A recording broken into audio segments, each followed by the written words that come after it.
Maagang nagising si Irina sa tunog ng alarm clock na palaging nasa 5 a.m. nakalagay. Bago pa ito tumunog ng buo, parang programmed na ang katawan niya. Laging gising, laging alerto.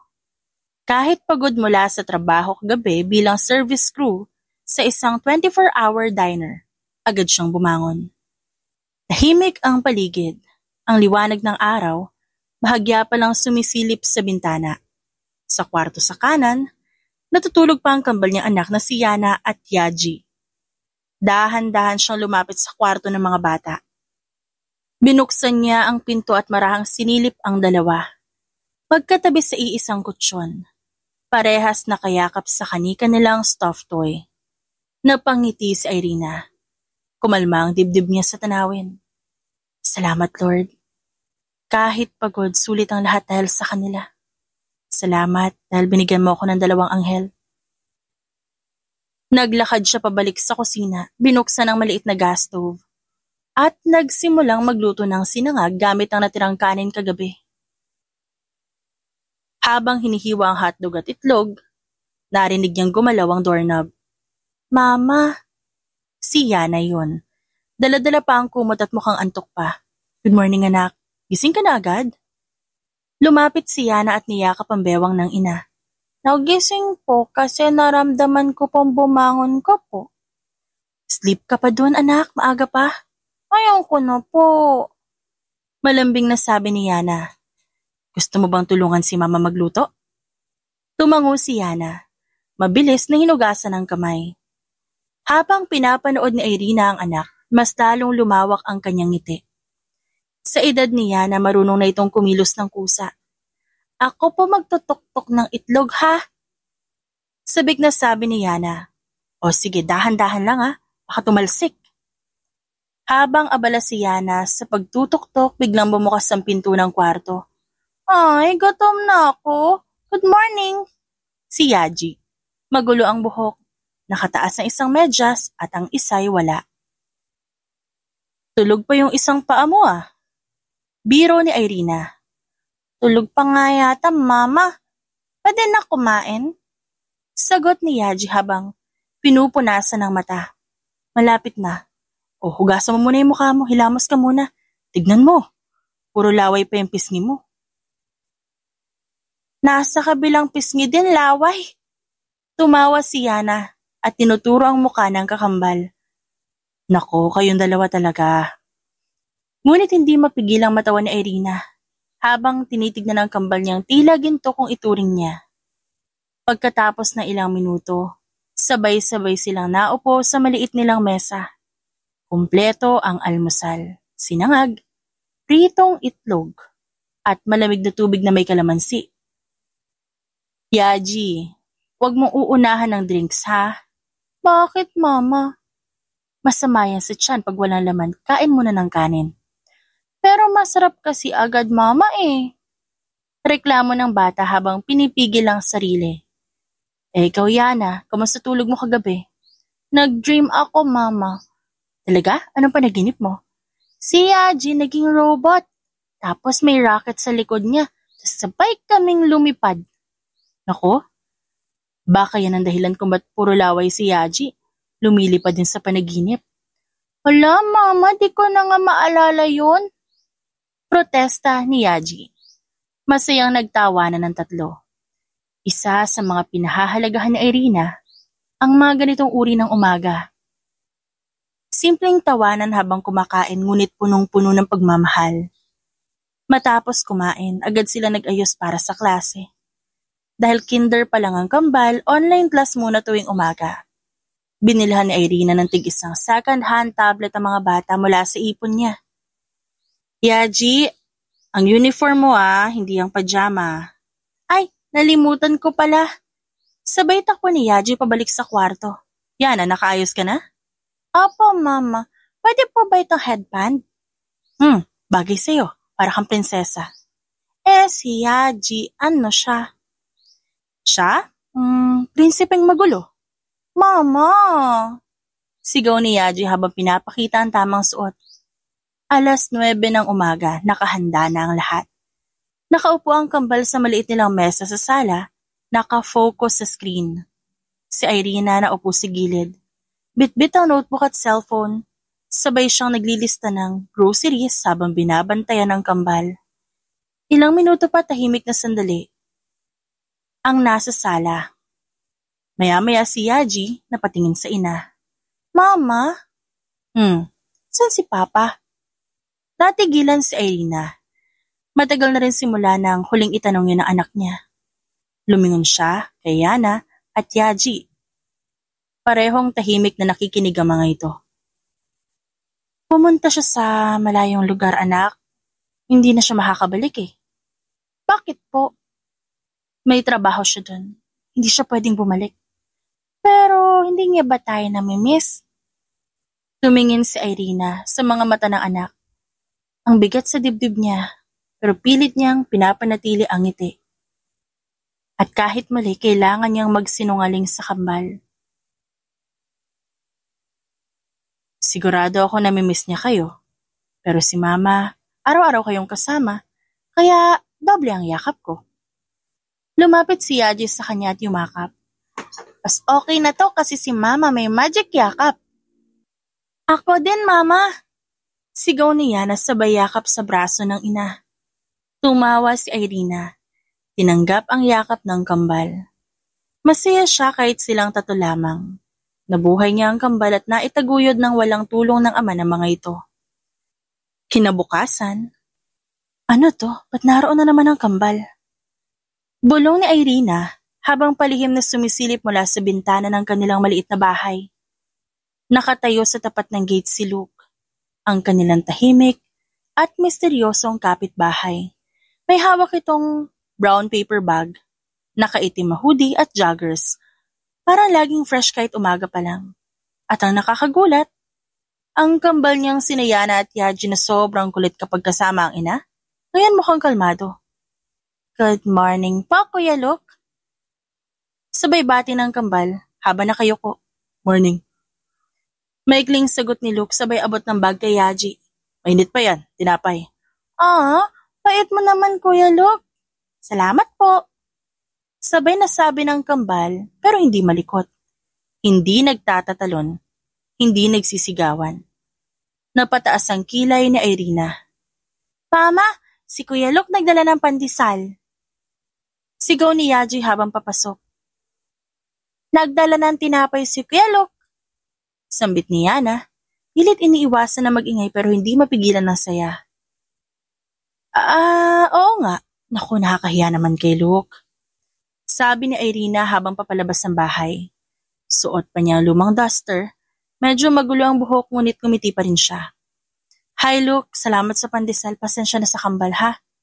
Good morning Irina. Wala yon. Masanay ka na, maaga pa naman. Baka hindi pa kayo nakakabili eh. Sagot ni Luke sabay tingin sa kambal. Tumangulang si Irina at tumawa. Pag ikaw talaga ay nagpapakita, yung dalawang yan parang biglang pinindot ang mute button. Nilingon ni Luke si Yaji at Yana na tahimik pa rin nakatayo at nakatingin sa kanya. Nagulat nga din ako, biglang behave eh. Di sila ganyan na, usually by this hour. Nakaakyat na yan sa bubong. Di po totoo yan? Protesta ni Yaji. Hindi po kami umaakyat sa bubong, Mama. Sabat ni Yana. Last week lang may nakita ako maliit na paa sa gutter ha. Hala si Yaji po yun. Sigaw ni Yana sabay turo sa kambal. Ay hindi ikaw kaya yun. Ako yung tinawag mo kasi naiwan ka. Napapailing si Luke pero nakangiti. Basta kapag ako nakita nila, para nagiging tahimik sila. That's weird. Baka crush ka nila. Biro ni Irina sabay tawa at kinurot pa ang pisngi ni Yaji.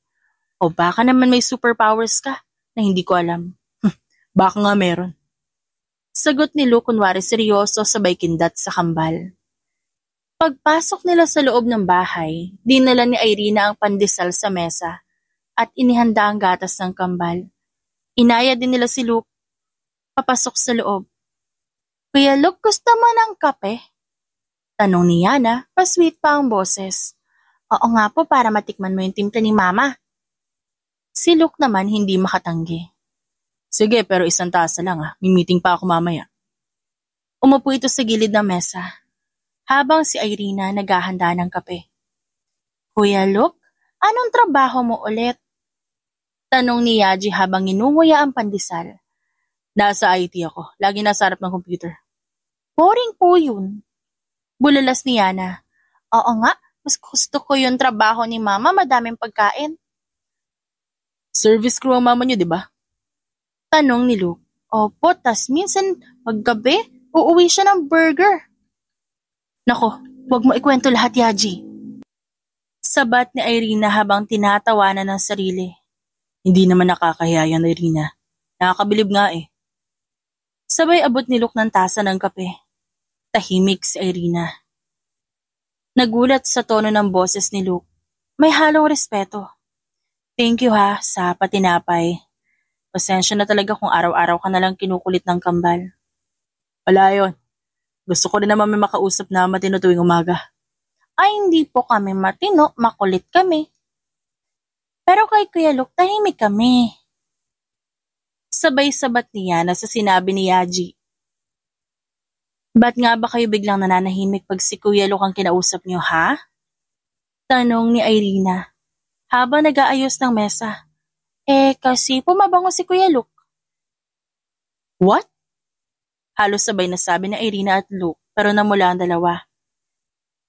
Hindi yan dapat ang basehan ng katahimikan.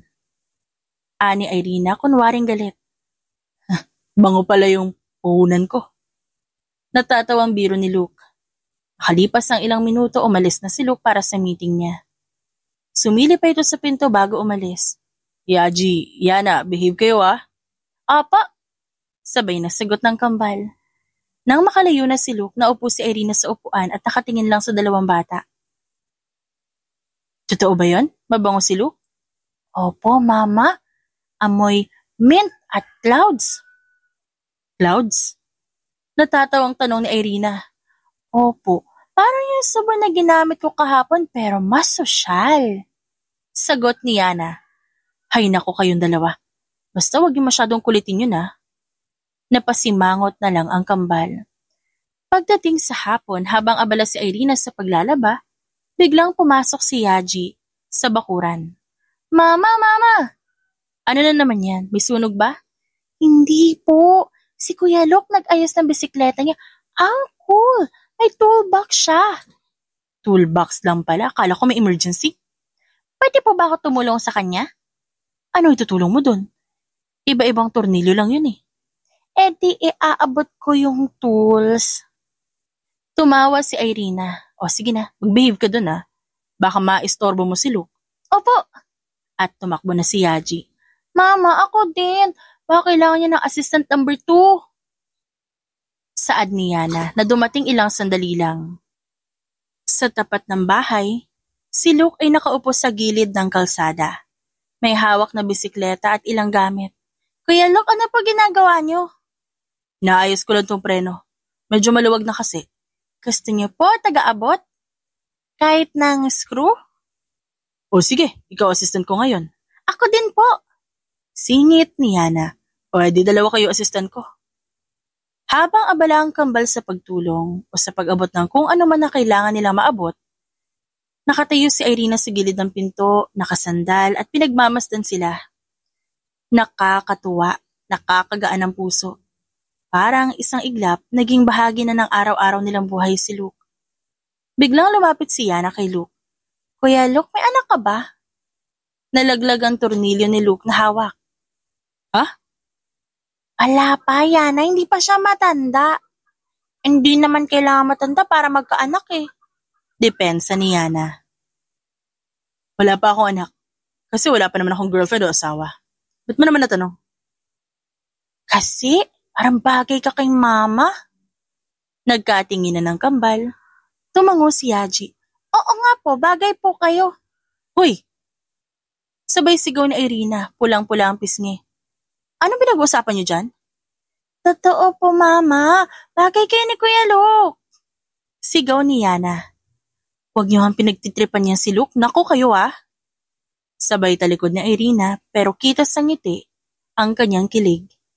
Si Luke hindi makatingin kay Irina Pero nang tumingin siya sa kambal, saka lang siya ngumiti. Secret lang natin yun Promise po! Sabay bulong ng kambal. Lumipas ang mga linggo at nagiging malapit ang kambal kay Luke na gustong-gusto niya naman. Kaya kapag nasa trabaho si Irina, kay Luke iniiwan ni Irina ang kambal. At dahil doon, unti-unti ding naging malapit ang dalawa. Yaji, Yana, maganda kayo, alis tayo. Talaga? Saan pa tayo pupunta, Mama? Tanong ni Yana habang lumalabas ng kwarto. Suot ang palda niyang may unicorn print. Sa park. Sagot ni Irina habang inaayos ang baon. Isang maliit na cooler na may juice boxes at sandwiches. Sabi ni Kuya Luke nyo, libre daw siya ngayon. Maglalakad-lakad daw tayo. Kasama si Kuya Luke? Sigaw ng kambal ng sabay. Shh, huwag kayo sumigaw. Sabay kurot sa tagiliran ni Yaji. Sorry po. Yan na narinig mo yun kasama natin si Kuya Luke. Bulong ni Yaji. Pogi time. Bulalas ni Yana. Ano na naman yung pogi time nyo? Tanong ni Irina pero halatang naiilang sa tanong niya. Kasi po, pag andyan si Kuya Luke parang gusto naming bumango at umayos. Dapat ganyan din kayo kahit wala siya. Sagot ni Irina habang inaayos ang buhok ng kambal. Makalipas ang ilang minuto, tumigil ang isang matte black na kotse sa tapat ng bahay. Kuya Luke! Sabay takbo ng kambal. Uy, teka lang, huwag kayong tatakbo na wala pang sapatos. Sigaw ni Irina. Binaba ni Luke ang bintana at ngumiti. Kids, huwag kayong masyadong tumakbo, makinig kayo sa nanay nyo. Noted po, gusto ko sumakay sa harap. Hindi ka pwede sa harap, maliit ka pa. Sa likod kayo pareho. Pati ikaw, Irina, kung gusto mo sumakay. Sa likod, kung komportable ka dun, okay lang. Pero kung dito sa harap gusto mo, okay lang din. Tanong ni Luke. At bumaba para buksan ang pinto. Hindi mo kami masyado nabigyan ng choice, no? Pero sige na nga, mas okay to kaysa maglakad sa init.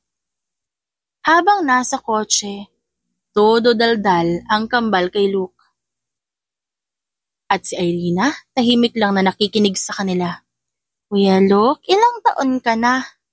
32, bakit? Matanda ka na pala? Hoy, Yaji? Walang ganon. Sabay palo ng marahan ni Irina sa hita ni Yaji. Totoo naman, di ba? Nasa prime ako. Prime? Parang robot? Tama na yan. Alam niyo, mas maganda to kaysa sa jeep. Ang lamig. Pag-iiba ni Irina ng usapan, tinutukoy ang kotse. Tsaka mabango. Singit ng kambal. Hoy, hindi porket may pabango Irina. Gusto mo, ikaw rin, lagyan ko ng pabango? Wag na, sa mga bata na lang. Biro niya pero naramdaman niyang namula siya. Pagdating sa park, kumaway na agad ang kambal sa mga batang naglalaro sa playground. Kuya Luke, laro tayo habulan. Laro din tayo ng tagu-taguan. Magkasunod na sabi ni Yaji at Yana. Naku, teka, hayaan niyo muna makaupo si Luke. Ako muna bantay niyo, mamaya na siya. Okay po. Nagpaiwan si Luke sa bench katabi ni Irina habang pinagmamasa ng mga bata. Alam mo, napansin ko to lately. Ano yun?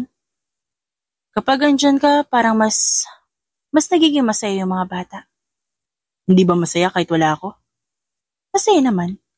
Pero iba yung saya nila kapag nandyan ka Siguro dahil gusto nila ng pagmamahal ng ama at parang sa'yo nila nakikita yon. Baka kasi di ako madaldal. Pero yung mga anak ko, 2 pa lang yan. Para na silang sound system. Pero pag nandyan ka parang naka-silent mode. Minsan siguro kailangan lang nila ng ibang energy. Alam mo yun? Baka nga, pero alam mo natutuwa ako. Thank you Wala nga naman. Ang saya nilang kasama. Hindi ka ba naiilang sa kanila? Tanong ni Irina sandali. Ba't naman ako maiilang? Single mom ako, may kambal, makulit. May mga lalaki dyan na pag nalaman nila yan parang ayaw na agad. Hindi naman ako tulad ng mga lalaking yun. Napatingin si Irina kay Luke. Tahimik ito at diretso ang titig. Hindi mayabang. Hindi kita maintindihan minsan, Luke. Okay lang yun. Di mo naman ako kailangang intindihin agad. Nagpatuloy ang usapan ng dalawa. Casual na usapan lang. Kuya Luke, Mama, nagugutom na kami. Sigaw ni Yaji mula sa dulo ng slide. Di lumapit kayo dito. Sagot ni Irina. Lumapit ang kambal at naupo sa blanket na inilatag ni Luke. Kuya Luke, ikaw magbukas ng juice ko. Sabi ni Yaji. Ako din po. Saad ni Yana. Teka lang, sabay-sabay ba to? Tanong ni Luke habang sinusubukan ng pagbukas ng straw. Nagmamadali siya dahil nagmamadali din ang mga bata. Tulungan na kita. Ani Irina, habang inaabot ang isa. Tapos Kuya Luke, kwento ka naman. Yung kwento mo ng bata ka, yung may kabayo po. Wala akong kabayo. Natatawang sagot ni Luke. Di kwento mo yung first crush mo. Napatingin si Luke kay Irina. Natigilan naman ng babae at napataas ng kilay. Huwag mong pakinggan yung dalawang yan Hindi naman problema yon. First crush ko. Yung teacher ko nung grade 3. Wow, teacher agad. Ano po yun? Maganda siya, mabait. Lagi siyang mabango. Tulad ni Mama? Yaji. Saway ni Irina pero namumula na. Ang cute niya naman, Mama. May blush ka sa pisngi. Oo nga, cute ang mama niyo. Singit ni Luke.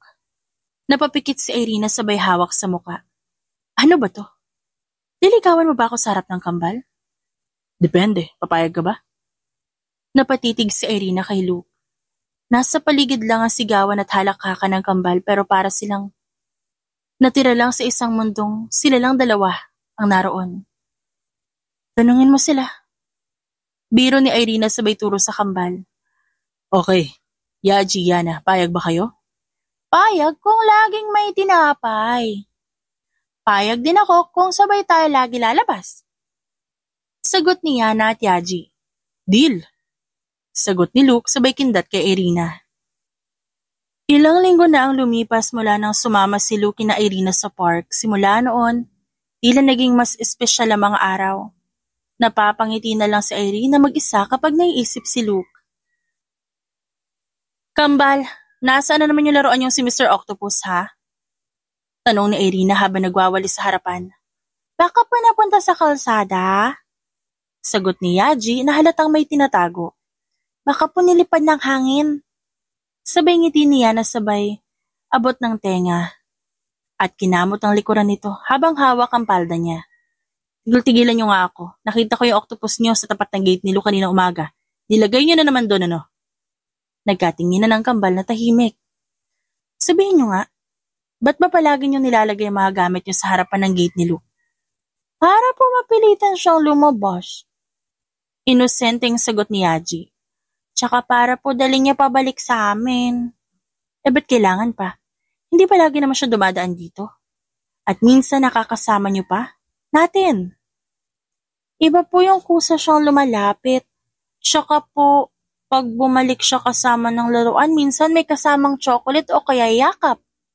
Yakap? Nagtatakang tanong ni Irina. Opo, last week po sabi ni Kuya Luke. Oh, sino nag-iwan sa inyo ng laruan? Tapos tumakbo kami pareho ni Yana tapos, ayun, niyakap siya. Grabe kayo Ginagamit niyo pa talaga yung laruan para lang magpahag. Nakakahiya sa tao. Hindi po nakakahiya. Si Kuya Luke nga tuwang-tuwa Kinahapunan, habang pinapainom ni Irina ng gatas ng kambal, may kumatok sa gate. Sino yan? Tanong niya at pinuksan ang pinto. Pagbukas, si Luke. May hawak na maliit na kahon na nakabalot sa dilaw na papel. Good afternoon. May naiwang medyas si Yaji sa tapat ng gate ko. Medyas na naman. Diyos ko, ano susunod, bra ko? Ha? Tanong ni Luke na natatawa. Joke lang, pasensya ka na talaga. Parang ginagawa kang lost and found office ng mga anak ko. Okay lang, actually parang gusto ko nga. Gusto mo ginagawang basurahan yung harap ng bahay mo? Hindi. Gusto ko lang na may dahilan ako para araw-araw mapalapit dito. Mamaya na yung banat mo. Gusto mo ng kape? Tamang-tama, wala pa akong merienda. Habang nasa loob ng bahay. Kuya Luke! Sigaw ng kambal sabay takbo at yakap sa bewang ng lalaki. O, yan na naman kayo. Kala ka ba tapos na yung yakapan? Hindi po. Namiss ka namin eh. Ano ba yan? Hindi ba araw-araw niyo naman siya nakikita? Para kayong hindi nauubusan ng lambing. Si Kuya Luke po kasi parang teddy bear. Teddy bear na gwapo. Irina, baka marinig ka niya, lumaki tenga niyan. Totoo naman po, di ba Kuya Luke? Tumawa si Luke. Salamat ah. Hindi ko alam kung insulto o puri yan. Papuri po. Pagkaupo ni Luke, nagkunwaring seryoso si Irina. Luke, gusto lang kitang tanungin. Naiistorbo ka na ba? Hindi ah. Ba't mo naman naisip yan? Kasi, araw-araw na lang may naiiwan sa gate mo. Tapos pagdadaan ka, biglang yayakapin ka ng kambal. May pakulo sila lagi. Baka naiistorbo o naiinis ka na. Hindi sila istorbo, Irina. Mas gusto ko pa nga may ganito araw-araw eh. Nakakagaan ng araw. Hindi ka ba nasusuya? Hindi. Kasi totoo yung ginagawa nila. At saka kung tutuusin, di lang naman sila may gusto mapalapit. Ano?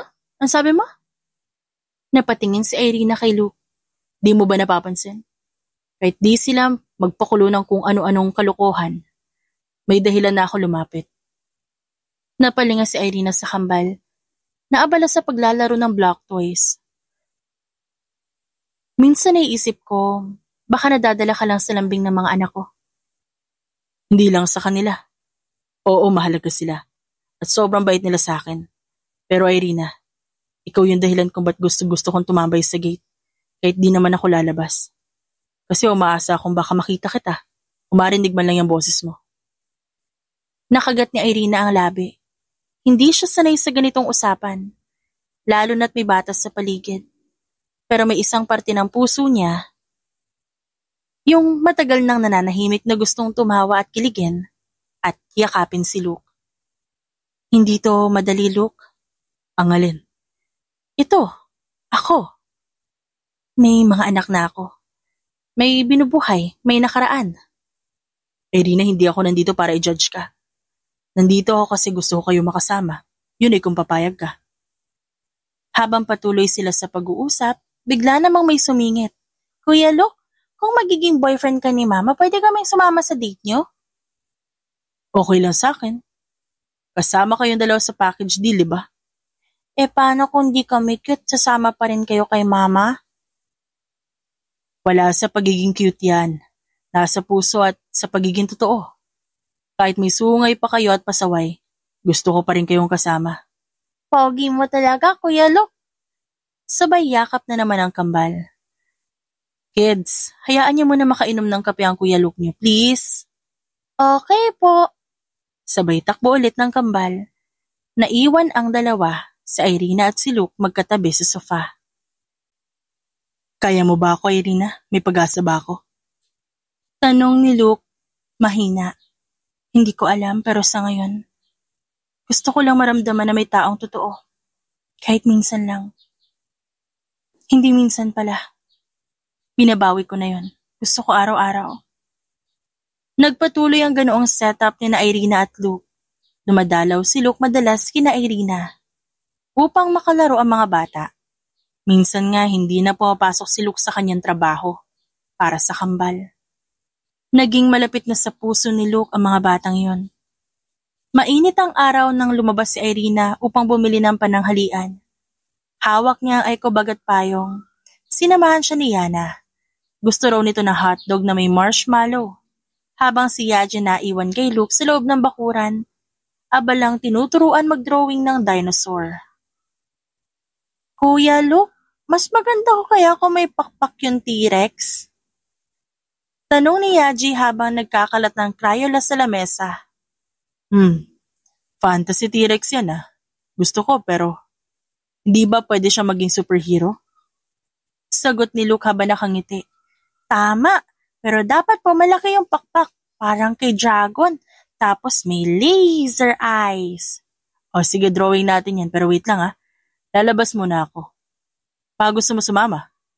No, pintayin ko pa dito si Mama. Mamaya may dala yung pasalubong.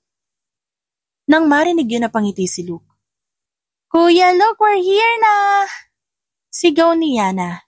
Yumakap kay Luke at niyakap din ito ng lalaki. Maya-maya natanaw niya si Irina. Paglabas niya sa gate, napatigil siya. Nasa tapat si Irina, kausap ang isang lalaking nakaitim na polo at may hawak na motor helmet. May suot itong shades at nakangiting nakikipag-usap kay Irina. Nakasalubong yata ito sa labas. Hindi ko po sure kung saan yung Purok 6 eh. Pwede niyo itanong sa tanod dun sa dulo ng kalsada. Paliwanag niya Irina. Ganun ba? Salamat, Miss. Irina. Nice to meet you, Miss Irina. Ako nga pala si Paolo. Baka madalas mo na ako makita dito. Bagong lipat kasi ako sa kabilang street. Oh, ganun ba? Welcome dito sa amin. Thanks. Baka one of these days, makitanong ako ulit Sabay kindat ni Paolo. Doon na lumapit si Luke. Irina. Napalingon si Irina. Oh, Luke, bilis mo Sino kausap mo? Si Paolo. Bago lang daw dito, nagtatanong kung saan yung Purok 6. Oh, may tanod dun sa dulo, di ba? Sabay tingin kay Paolo. Nanigas ang panga ni Luke sa sobrang gigil. Oo nga, pupunta na ako doon. Salamat ulit, Irina. Pag-alis ni Paolo, tumalikod na rin si Luke pero hindi mapakali si Irina sa kilos nito. Hoy, may problema ba? Habol niya sabay lakad palapit. Wala pero ang tagal mo nakatitig sa kawalan. Selos ka ba? Hindi. Yung mukha mo, parang T-Rex na may laser eyes. Napailing si Luke. Di naman ako nagagalit. Hindi lang ako sanay na may ibang lalaking gumaganon sa'yo. Gumaganon? Anong ganon? Yung ngingiti, tatawag ng miss. Tapos, makikilala ka lang na ilang segundo parang ang lakas agad ng loob. So nagsiselos ka nga? Tumatawang saad ni Irina. Oo na, nagsiselos ako. Wow, akala ko tahimik ang tao, Luke. Hindi pala, maramdamin ka rin. Hindi ako maramdamin, maingat lang. Maingat o possessive? Bumaling sa kanya si Luke. Hindi ako nananakit Irina. Pero hindi rin ako pwedeng magpabaya. Kung alam kong may isang bagay o tao na pwedeng manggugulo sa'yo o sa mga bata, hindi ako papayag mangyari yun. Natahimik si Irina. Hindi niya alam kung matatakot siya sa intensidad ng pananalita nito. Kung dapat ba siyang matunaw. Di mo naman ako kailangang protektahan, Luke. Mahina niyang sambit. Gusto ko. Hindi lang dahil gusto kita, Irina. Kundi kasi gusto kong paniwalaan ang mga anak mo na may taong handang tumayo sa tabi nila. Hindi lang dahil sa nanay nila. Hindi na nakasagot ang babae. Tumalikod siya.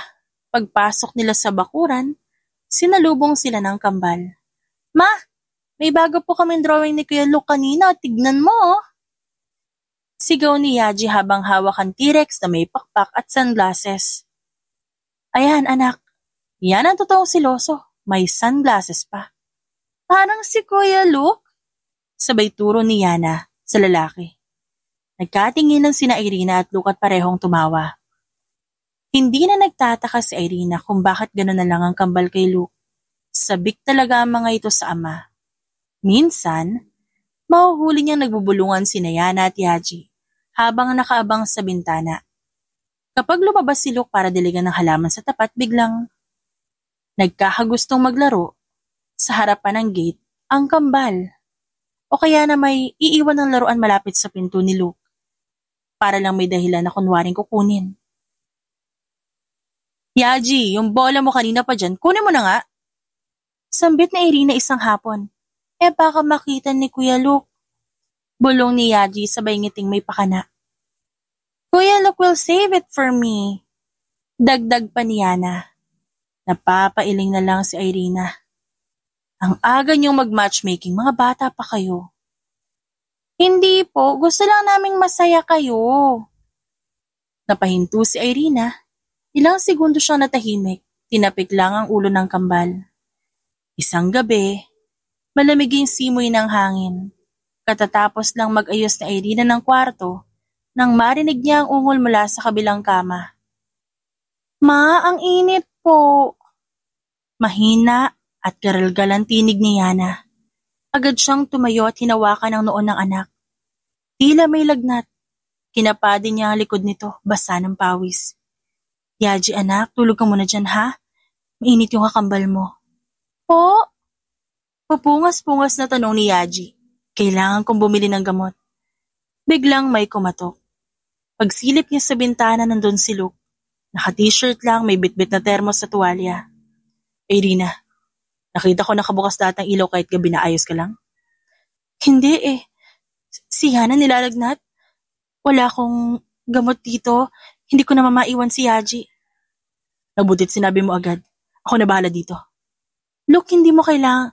Irina, alam kong kayang-kaya mo. Pero hindi ibig sabihin kailangan mo lagi mag-isa. Napatigil sandali si Irina at muling tinignan si Yana. Namumungay na ang mga mata ng bata, pulang-pula ang pisngi. Umiiyak ng mahina. Okay, thank you. Ako na lang bibili. Bantayan mo muna sila ha? Tara, sasamahan na lang kita. Sa loob ng pharmacy, tahimik silang dalawa habang pumipili ng gamot. Si Irina tahimik na kinakabahan, hindi dahil sa lagnat ni Yana, kundi dahil nakakaramdam siyang tila binabago siya ng presensya ni Luke. Suki na ako dito pero ngayon lang kita sinamahan, no? First time mo lang kasi ako nakitang lutang. Hindi ka lutang, nag-aalala ka lang. Kilala mo na ako masyado ha? Ikaw rin naman. At saka nakita ko na kung paano mo palakihin ang kambal. Kung paano ka magpanik pag nagkasakit sila. At nagiging warrior ka pag kailangan nila ng proteksyon. Di naman sa lahat ng oras, Luke. May mga gabi pa rin na natatakot ako. Lalo na kapag may sakit sila. O tara na. Mamaya ka na umiyak, baka namimiss ka na ng dalawa. Pagdating nila gising pa rin si Yaji pero inaantok na. Okay na po si Yana. Magiging okay na anak, nakabili na tayo ng gamot. Luke, pwede bang pakakuha ng tubig sa kusina? Tanong ni Irina habang inaakay ang anak na babae. Tumango si Luke at pumasok sa kusina. Dahan-dahang pinainom ni Irina si Yana ng gamot. Nilagyan din ni Luke ng malamig na tuwalya sa noo ito habang pinapaypayan si Yaji. Mama? Bulong ni Yana habang nakapikit. Thank you po. Kay Kuya Luke din. Napatingin si Irina kay Luke na ngayon. Nakatitig lang sa anak niyang tila unti-unti nang humuhupa ang lagnat. Walang anuman Yana. Bulong ni Luke. Doon na tuluyang tumulo ang luha ni Irina, hindi dahil sa takot, kundi dahil sa pasasalamat. Lumipas ang ilang oras, tulog na ang kambal. Si Irina nakaupo sa sofa, nakasandal, nakayuko, si Luke naman naupo sa sahig sa tabi niya. Salamat talaga, Luke. Tigil mo yan. Wala yun. Don't thank me so much. Siguro wala para sa'yo. Pero para sa akin, sa amin ng mga bata, malaki na yun. Naalala ko tuloy, yung unang gabi ko kasama sila. May sakit. Wala akong tulog ng 2 araw. Sobrang natatakot ako. Akala ko ikamamatay nila yun eh. Pero hindi. Hindi. Pero ang lungkot. Kasi wala akong kausap. Wala akong kasama sa mga panahong yun. Bumaling sa kanya ng tingin si Luke. Irina. Ngayon di ko na nararamdaman yung takot na yun kasi andito ka. Irina, ayoko umasa na sobra. Pero gusto ko malaman mo kung papayagan mo ako maging parte ng buhay niyo. Hindi lang bilang kapitbahay o babysitter. Handa akong tumayo sa tabi niyo. Mabilis ang tibok ng puso ni Irina. Hindi siya makatingin kay Luke. Ngunit alam niyang totoo ang bawat salitang yun. Ramdam niya sa tono, sa kilos, sa pananatili nito sa buong gabi kahit pagod na. Hindi ko pa alam kung kaya ko. That's okay. Ang mahalaga hihintayin kita. Basta wag mo isarado agad yung pintuan. I don't plan to. Pero hindi ko rin agad-agad bubuksan. I've experienced enough. But I'm still hoping. Ngumiti si Luke at tumango. Fair enough. Tahimik na muli. Hanggang sa dahan-dahang dumantay ang ulo ni Irina sa balikat ni Luke. At sa gitna ng malamig na gabi kasama ang kambal na payapas sa pagtulog, ang puso ni Irina ay unti-unting lumambot Hindi lang para sa sarili, kundi para sa posibleng pamilyang muling mabuo. Umaga na. Katatapos lang ni Irene na magluto ng hotdog at sinangag. Si Yana nakabalot pa ng kumot, pero alerto na ang mga mata. Si Yaji naman nakaupo sa dining table, pero hindi pa rin humahawak ng kutsara, para bang may hinihintay. Magtatanong po ako pero wag kayong magalit, Mama. Teka, may ginawa na naman ba kayong dalawa? Hindi po. Sabay na sigaw ng mga ito, pero ang ngiti ng mga ito ay halatang may kalokohang ginawa na. Napailing sa Irina habang naglalagay ng sinangag sa plato ng kambal. Ano na naman yan? Ma, si Kuya Luke po, siya na po ba ang bagong daddy namin ngayon? Tanong ni Yana. Muntik nang malaglag ang sandok sa sahig. Ano? Bulalas ni Irina, namumula ang pisngi. Dali-daling inayos ang paghawak sa sandok. Tumakbo naman si Yaji na natatawa. Kasi po kagabi nakita ka namin nakasandal sa balikat niya. Tapos nung may lagnat si Yana, siya nag-alaga. Parang daddy, di ba? Okay lang sa amin kung may bago kaming daddy.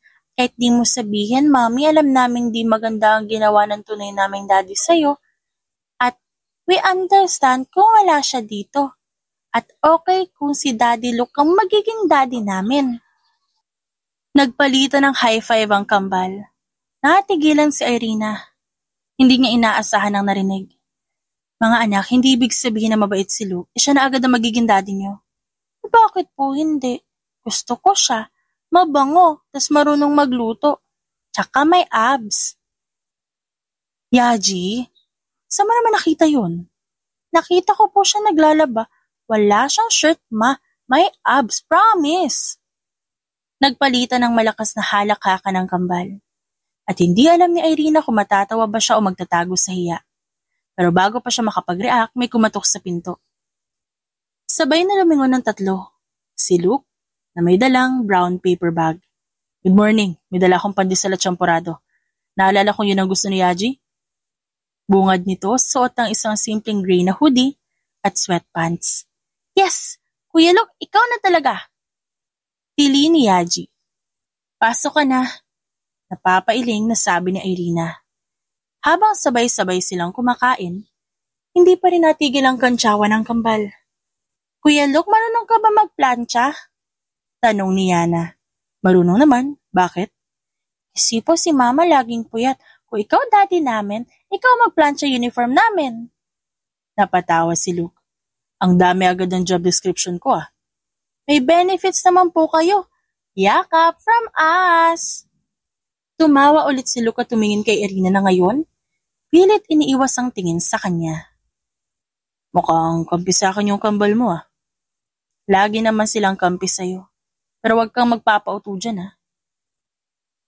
Hindi naman siya uto-uto, Mama eh. Matalino yan si Kuya Luke. Alam niya nga ikaw ang pinaka-pretty sa buong barangay. Pati sa buong universe. Matapos ang almusal, habang nagliligpit sa Irina ng pinggan, nagpaiwan sa sala si Luke para bantayan ang kambal habang nanonood ng cartoons. Kuya Luke, mahinang bulong ni Yana, sabay yakap sa throw pillow. Pwede ba dito ka na lang tumira? Bakit mo naman naisip yan? Para palagi ka na dito, tas hindi na malulungkot si Mama. Sumeryoso bigla ang mukha ni Luke. Tumingin siya kay Yaji na nakangiti din. Pero nakasulyap sa hallway kung saan naroon si Irina. Ba't mo naman nasabing malungkot ang mama mo? Kapag putulog kami, minsan umiiyak siya. Quiet lang pero naririnig ko. Sagot ni Yaji, inaayos ang laruang robot sa harap. Akala niya hindi namin alam pero alam po namin. Hindi agad nakasagot si Luke. Okay lang yon. Lahat ng nanay napapagod. Pero ginagawa nila yon kasi mahal nila kayo. Alam po namin. Kaya pag gusto naming may kasama na siya, kahit ikaw na lang. Samantala si Irina nakasiksik sa gilid ng pinto ng kusina, tahimik na nakikinig. Ramdam niya ang bigat ng dibdib. Hindi niya akalain na ganon ka-obserbante ang mga anak niya. At higit sa lahat, ganon ka-open si Luke sa kanila. Hindi siya nakagalaw ng mahigit 1 minuto. Hanggang sa maramdaman niyang dahan-dahang naglalakad si Luke papunta sa kusina. Oh, stalker ka pala. Hindi ako stalker, no? Nagkataon lang, tsaka bahay ko to. Nagkatawanan sila pareho, ngunit di nagtagal, naging seryoso ang boses ni Luke. Irina, hindi ko pinipilit. Pero gusto ko malaman mo nandito lang ako, ah. Alam ko. Kaya lang natatakot ako eh.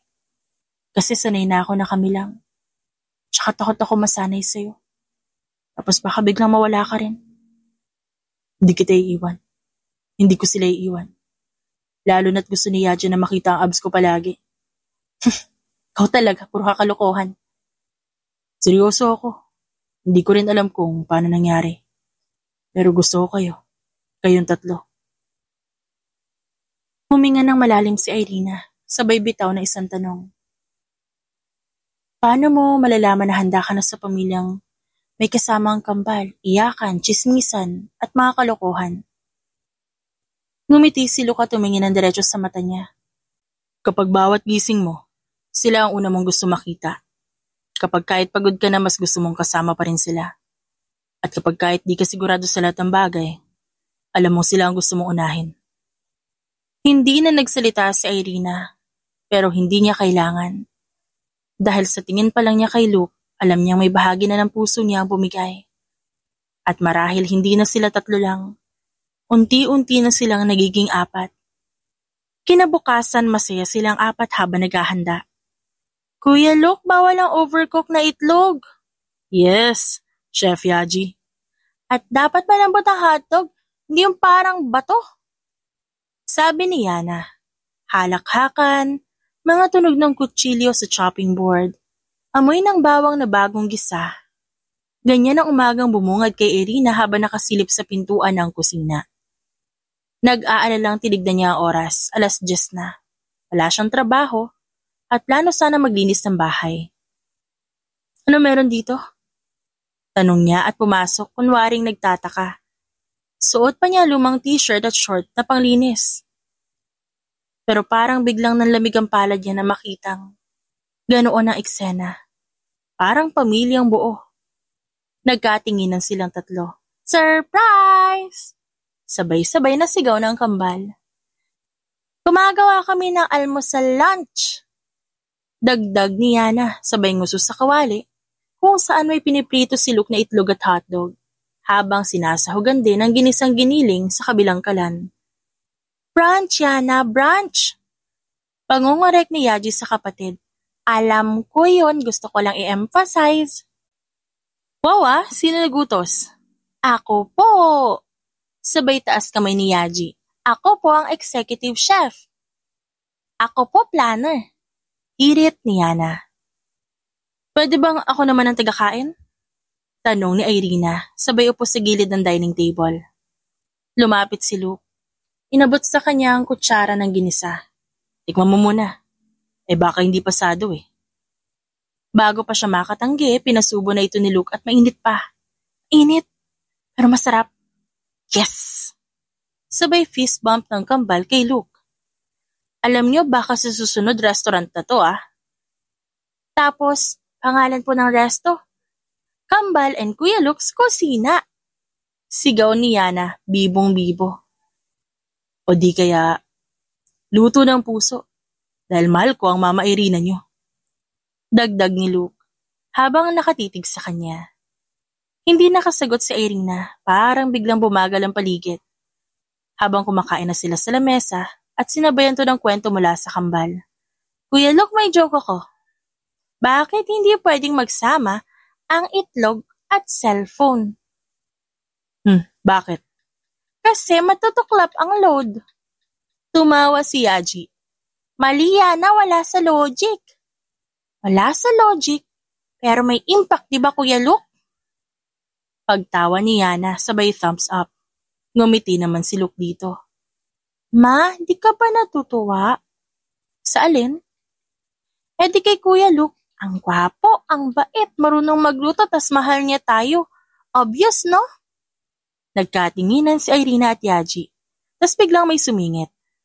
Ano yan? May secret talk? Wala po. Pinupuri lang namin kayo at nilalakad kay Mama.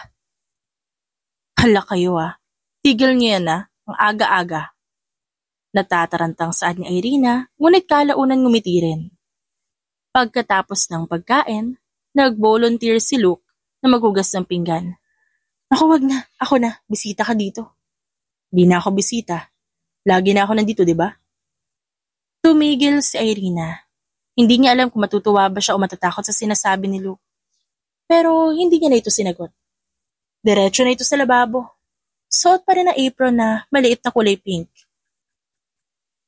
Mukhang bagay sa'yo yung apron na yan Talaga? Baka dapat tumigil na ako sa trabaho at magtayo ng bakery. Pwede. Ganda ng sales pitch mo. May abs na. Biglang natahimik sa Irina sa sinabi. Nagkatinginan sila. So napapansin mo rin pala. Ha? Hindi Sige na, aminin mo na, crush mo ko. Ambisyoso ka din, no? Irina.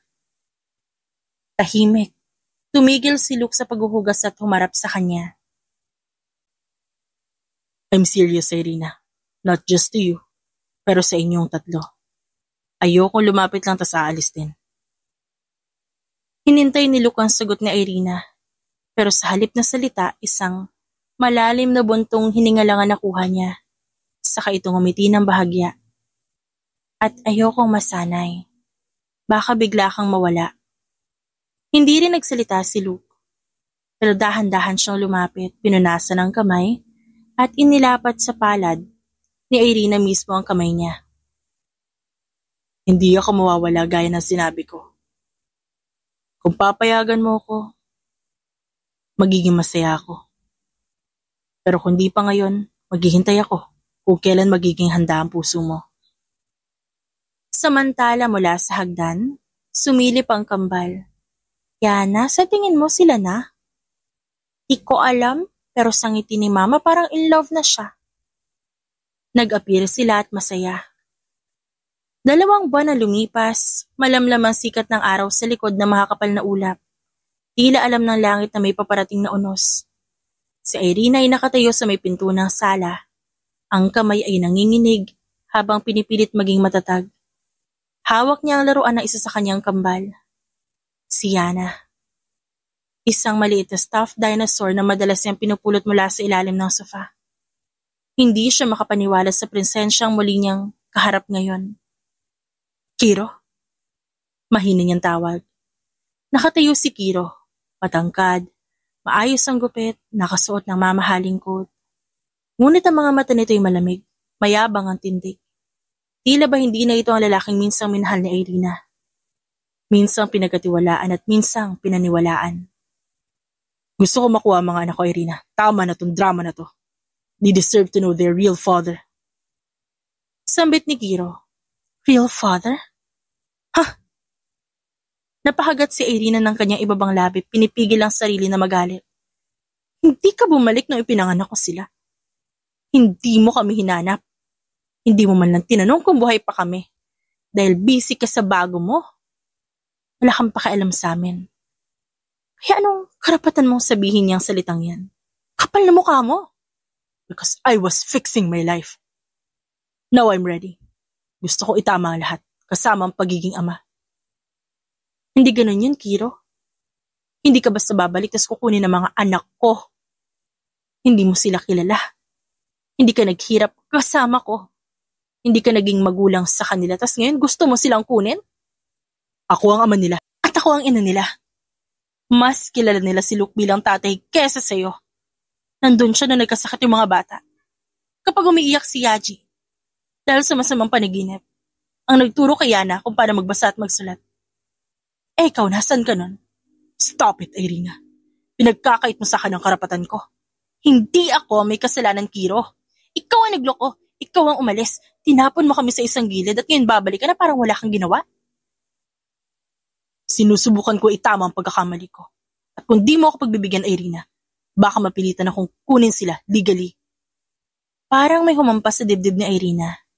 Nalukot ang kanyang mukha habang patuloy ang pagbagsak ng luha. Legal? Ha? Hindi mo alam kung anong impyerno ang pinagdadaanan ko para buhayin ng mga anak ko na anak mo rin. Para protektahan sila sa sakit. gutom at takot. Ngayon sasaktan mo lang ulit kami, ha? Hindi ko intensyon na saktan. Tumigil ang mundo. Tumunog ang malutong na tunog ng palad ni Irina sa mukha ni Kiro. Nanginginig ang kamay ni Irina. Natigilan siya sa sarili ngunit hindi siya umatras. That's for every night I cried alone habang buntis ako. And that's for the birthday they celebrated without their father, without knowing who you are. At isa pa, that's for trying to take away what's never truly been yours. Dumilim ang mukha ni Kiro. Nanginginig ang panga. Irina, sige, ipaglaban mo sila sa korte, pero bago mo gawin yun, tignan mo muna kung anong klaseng ama ang papalitan mo. Nagdilim ang mukha ni Kiro. Isang sampal ang ginawad niya kay Irina na nagulat. Ako pa din ang ama, Irina. Wala kang karapatang sabihan ako ng ganyan. Ako pa din ang ama at babawiin ko sila. Tang ina mo. Wala kang karapatan. Sigaw ni Irina at bago pa siya masampal muli ni Kiro, bumukas ang pinto. Irina. Si Luke. Nakahubad ang coat, naka-black polo lang at pantalon. Halatang nagmamadali.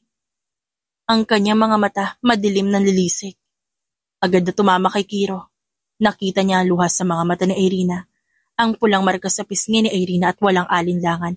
Isang malakas na suntok ang dumapos sa mukha ni Kiro. Napaatras ito at muntik nang matumbas sa lakas ng impact. Utang ina mo! Pumunta ka dito para saktan siya? Nanggigigil na bulong ni Luke. Hindi natapos ni Akiro ang gustong sabihin. Hinawakan ni Luke ang kwelo ng coat nito. Hinila papalapit. Touch her again and I swear, hindi ka na makakalapit kahit sa anino ng mga anak mo. Ani Luke. Galit at malamig ang boses. Bitiwan mo ako! Bitiwan mo na siya, Luke. Bitiwan mo na. Nanginginig na ang boses ni Irina. Hinila niya si Luke palayo. Pilit siyang pumagitna. Tama na.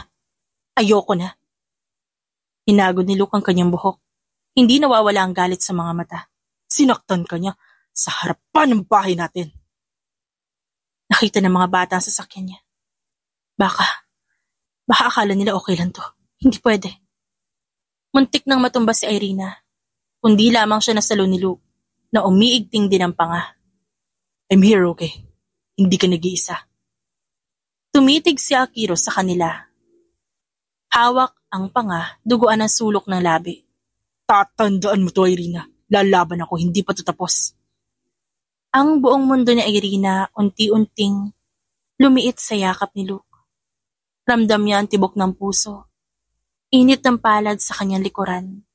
At ang pag-ikot ng mundo na muli niyang nais panindigan. Hindi na siya mahina. Hindi na siya mag-isa. Hindi na siya matatakot. At kahit harapin pa niya si Kiro, sa hukuman ng buong mundo, wala siyang balak sumuko. Para sa kanyang mga anak, para sa kanyang sarili, para sa lalaking minahal siya, kahit wasak na siya. Yun ay si Luke. Hindi alam ni Kiro na si Luke pala ay may kapatid na abogado, matinik, mabilis, kumilos, at walang inuurungan. Nang malaman niya ang lahat ng ginawa ni Kiro kay Irina, ang pananakit, pananakot, tangkang pag-agaw kina Yana at Yaji, agad siyang kumilos nang walang pag-aalinlangan. Hindi lang ito simpleng custody battle. May assault, child endangerment, at emotional abuse. Sisiguraduhin ko mawawala siya ng karapatan hindi lang sa mga bata, kundi pati sa sarili niyang pangalan. Seryosong wika ni Caleb, na kapatid ni Luke. Tahimik lang si Irina sa gilid ng mesa, habang pinagmamasa ng mga papel. Nanginginig pa rin ang kanyang daliri, ngunit hawak ni Luke ang isa niyang kamay. Sigurado ka na ba rito, Irina? Tumango siya, bagamat mabagal. Oo, hindi na ako babalik sa kanya. Hindi na ako papayag na matakot ulit. Napatingin si Caleb kay Irina. Ang mga mata nito'y malamig pero may respeto. Sa testimony mo, plus lahat ng ebidensya, malakas sa laban natin. Kailangan lang natin tiyakin na hindi siya makakalapit sa inyo, ever. Lumipas ang ilang linggo ng hearing, bawat araw isang pagsubok. May mga gabi na umiiyak si Irina habang yakap sina Yaji at Yana. Laging naroon si Luke. Ma, ba't po kayo umiiyak? Tanong ni Yaji minsan habang nakahiga sila sa kama. Masaya lang si mama, anak. Pagsisinungaling niya habang hinahalikan ng noo ng bata. Tulog na kayo ha? Tumango naman si Yaji. Sumingit si Luke galing mula sa pinto sa labas. Bukas magpipiknik tayo. Yay! May park na naman! Big sabihin makikita ko na yung mga duck. Oo, sa park na may mga duck. Promise ko yan. Nasa hallway sila ng korte. Si Irina nakaupo. Si Luke nasa tapat niya. Nakasuot ng dark navy suit, seryoso ang muka. Dumating si Caleb dala ang final documents. This is it. Lalabas na ang desisyon mamaya. Ano raw sabi ni Kiro? Wala, hindi na sumipot. Iniwan ang abogado niya. Mukha naglaho. Ganun na lang. Tapos ng lahat. No way, Rina. Hindi lang ganun. Lumaban ka, lumaban tayo. And you won. Hindi sa paraan ng galit, kundi sa paraan ng hustisya. Paglabas ng judge, bitbit ang desisyon, parang huminto ang oras. Base sa mga ebidensya at testimony, malinaw na may panganib ang pananatili ng mga bata sa piling ni Ginoong Kiro Castro. Sa bisa ng batas, tinatanggalan siya ng karapatang maging ama. At sa kadahilan ng siya rin na nanakit sa ina ng mga bata, siya ay ipinagbabawal na lumapit sa pamilya ni Irina Morales habang buhay. Bumagsak ang balikat ni Irina. Paglabas nila ng korte, sinalubong sila ng sinag ng araw. Malamig ang hangin ngunit may gaan sa dibdib. Tapos na po? Tanong ni Yana nakapamewang at todong ngiti. Tapos na. Tayo na lang. Tayo na lang palagi. Nilock ni Luke ang kotse at inilabas ang picnic basket. Sa ilalim na isang malaking punong akasya, habang naglalaro sina Yana at Yaji sa damuhan, magkatabi sina Irina at Luke sa isang picnic mat. May juice boxes, cookies at fried chicken na paborito ni Yana. Ang tahimik. Ani Irina nakatingin sa langit. Tahimik na masarap, tapos na ang unos. Tumingin si Irina sa kanya. Bakit mo ako pinaglaban, Luke? Marami ka namang pwedeng piliin. Wala kang obligasyon sa akin. Kasi mahal kita. Hindi dahil kailangan, kundi dahil pinili kong mahalin ka. You make me feel safe. Bulong ng babae. And I will never let you feel anything else again. Niyakap ni Irina si Luke. Walang halong takot, walang alinlangan, isang yakap na puno ng tiwala. Sa di kalayuan tumakbo si Yaji papunta sa kanila. Ma, si Yana gusto maging duck, Mami. Anak, huwag mo siyang pigilan. Baka gusto niyang maging unicorn mamaya din, ha? Nagkatawanan sila. Pagkatapos ng araw na yon, punong-puno ng kapanatagan ng puso ni Irina. Ngayon, malaya na siya. Kinagabihan tahimik ang bahay. Patay na ang ilaw ng kwarto ng kambal. Sa sala, may mahinang tugtog lang mula sa speaker. Isang lumang kanta, pampatulog, instrumental version. Si Irina nakaupo sa sofa, nakasuot ng oversized shirt. Nakaakap sa isang unan, habang nakatanaw sa bintana. Sa kanyang tabi si Luke, bagong ligo, nakapambahay na. May bit-bit na 2 tasa ng chamomile tea. Para sa nanalo. Sabi ni Luke, iniabot ang tasa ng tsaa. Salamat. Ngayon na lang ulit ako nakainom ng tsaa na hindi ako nagmamadali. Umupo si Luke sa tabi niya. Saglit silang natahimik. Tanging huni lang ng kuliglig at mahinang tugtog ang maririnig. Irina? Gusto ko sana pag-usapan natin to. Hindi lang yung nangyari kundi yung mga susunod na pwedeng mangyari. Yung pamilya natin. Tayong 3. Tayong 4. Kung mapapayagan mo ako, gusto ko maging legal guardian ni Yana at Yaji. Gusto kong buuin ang lahat. Hindi lang sa gawa kundi sa papel, sa puso, sa batas. Mahal kita, Irina. Hindi ito bago sa'yo. Pero gusto kong klaruhin, hindi lang kita mahal bilang ikaw. Mahal kita bilang ina ng kambal. Mahal ko sila. Hindi dahil anak mo sila, kundi dahil anak ko na rin sila sa puso ko. Araw-araw nakasama ko sila. Araw-araw ko silang mahal. Gusto ko silang alagaan. Gusto ko silang panindigan. Napuno ng luha ang mata ni Irina. Hindi dahil sa lungkot. kundi dahil sa bigat ng pagmamahal na naririnig niya. Hindi ko alam kung paano kita pasasalamatan. Di mo naman kailangan magpasalamat. Basta payagan mo lang ako na manatili sa tabi mo bilang partner mo at bilang ama ng mga anak mo.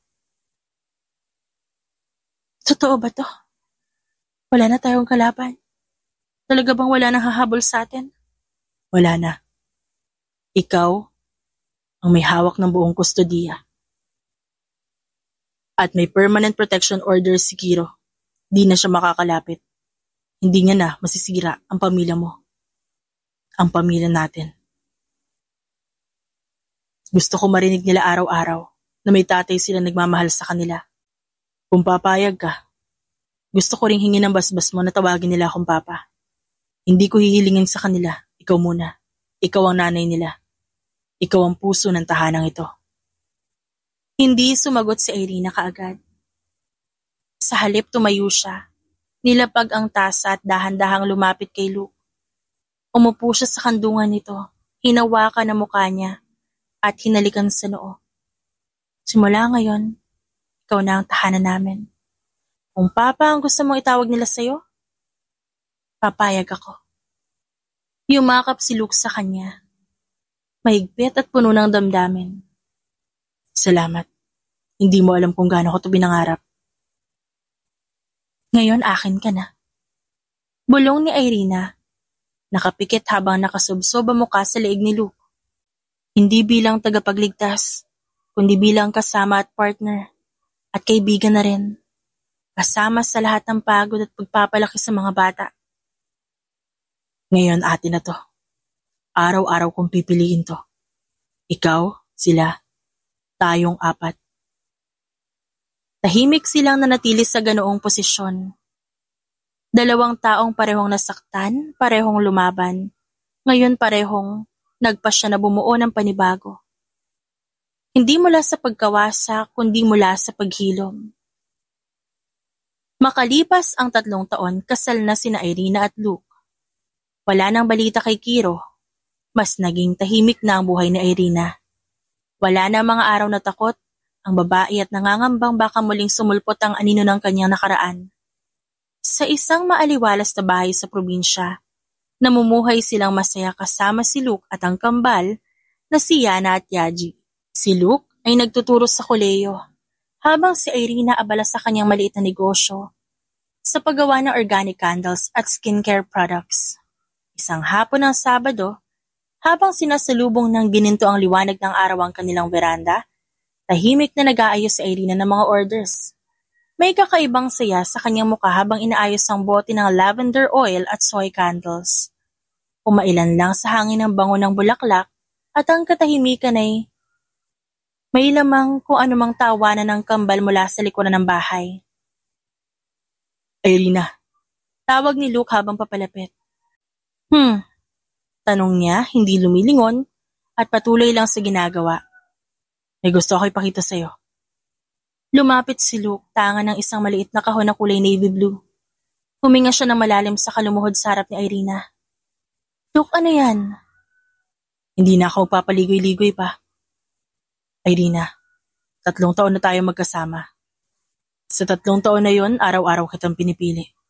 At gusto ko sa mga susunod pang taon, ako pa rin ang pipili sa'yo sa kambal at sa pamilya natin. Will you marry me again? Please? Napaiyak si Irina. Hindi niya napigilang lumuha at lumuhod pa sa harap niya si Luke. Sumagot siya ng oo. Isang uri ng pagsagot na bukal sa puso. Nagsigawan sa tuwa ang kambal. Niyakap ang kanilang mga magulang habang magkakadikit silang 4 sa veranda. Matagal sila magkakayakap, walang imik. Damang-dama ang gaan ng damdaming natutunaw sa gitna ng katahimikan. I love you, Irina. I love you so much. Naging masaya at puno na excitement ang mga susunod na araw. Nagplano sila ng maliit na garden wedding sa likod ng bahay. Tinulungan sila ng mga kaibigan at kapitbahay. Simple lang, ngunit ramdam ang bawat detalye. At nang dumating ang araw ng kasal, habang naglalakad si Irina sa aisle, suot ang simpleng puting bestida. at may hawak na sunflower bouquet, hindi niya napigilang umiyak. Masaya siya. Sa wakas, ito na ang simula ng tunay niyang kaligayahan. Pagharap niya kay Luke, nakita niya ang lalaking hindi lang naging tagapagtanggol kundi naging tahanan niya. Sa harap ng Diyos, ng mga anak nila at ng kanilang munting komunidad, nagpalitan sila ng pangakong puno ng pag-ibig. At sa pagtatapos ng seremonya, habang pinapanood nilang maglaro sa damuhan sina Yana at Yaji, nanatili silang magkahawak kamay. Ngayon, wala na siyang kinatatakutan. Ngayon, hindi na siya nag-iisa. Ngayon, siya itunay ng malaya sa piling ng kanyang sariling pamilya. Ito na ang bagong mundo ni Irina. Mundong binuo nila ni Luke ng magkasama. Hindi lang para sa kanilang dalawa, kundi para pati kay Yaji at Yana. The end.